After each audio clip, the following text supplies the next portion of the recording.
जनपद बुलंदशहर की गुलावटी पुलिस की अंतर जनपदीय कुख्यात गोकश बदमाशों के साथ मुठभेड़। क्रॉस फायरिंग में एक गोकश बदमाश जमील के पैर में लगी गोली, जिसके बाद घायल अवस्था में जमील को गिरफ्तार कर लिया गया। कब्जे से अवैध असलाह, कारतूस और एक बाइक और 2 जीवित गोवंश व गोकशी करने के औजार बरामद किए गए हैं। 4 अन्य गोकश बदमाश कार से सवार होकर अंधेरे का फायदा उठाकर भागने में सफल रहे। गोकश बदमाश जमील का है आपराधिक रिकॉर्ड। गोकशी, चोरी, हत्या के अपराध के करीबन 1.5 दर्जन से ज्यादा मुकदमे दर्ज हैं। पुलिस की इस बड़ी कार्रवाई से गोकशों में हड़कंप मचा हुआ है।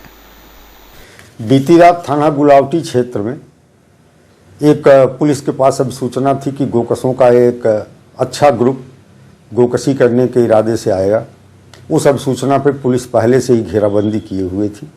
असावर गौशाला के पास बदमाशों के आने पे उनके साथ पुलिस मुठभेड़ हुई है।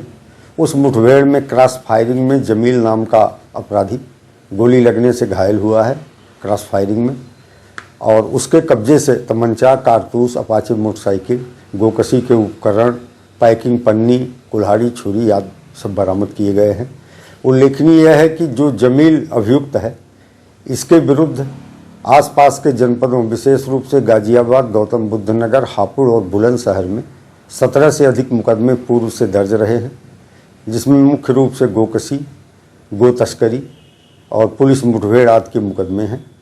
दिनांक 11 अप्रैल को कोतवाली देहात थाना क्षेत्र के गिनौरा से गौशाला से 4 गायें चोरी की गई थी। इसी के गिरोह और इसके साथियों के द्वारा एक कृत्य किया गया था जिसमें ये वांछित चल रहा था। और असावर गौशाला के पास आम के बाग में जहां मुठभेड़ हुई है, वहां से इसके 4 अन्य साथी जो कार से थे वो भागने में सफल रहे। इसका दूसरा साथी जो मोटरसाइकिल से था वो भी अंधेरे में भागने में सफल रहा है। उन 5 अभियुक्तों के बारे में भी गिरफ्तारी का प्रयास किया जा रहा है। उनके डिटेल्स हमारे पास आ गए हैं। निश्चित रूप से ये पुलिस के द्वारा जो किया गया है, इससे गोकशी की घटना को अंकुश लगाने में सफलता प्राप्त होगी। एक और घटना इनके द्वारा की गई थी। ये गौशाला से पशु चोरी का भी काम करते हैं। एक गौशाला के पास कुछ दिन पूर्व ये पशु चोरी के इरादे से आए थे और वहाँ पे काम करने वाले जो चौकीदार थे उनके जग जाने की वजह से ये भागे, और भागने के दौरान इनके द्वारा एक गाड़ी जो लाए थे गोवंश की तस्करी के लिए, उसको स्वयं जला दिया गया था और उसके इंजन नंबर, चेसिस नंबर के आधार पर इनकी शिनाख्त हुई थी। तो इस तरह से एक अच्छी कार्रवाई पुलिस के द्वारा की गई है।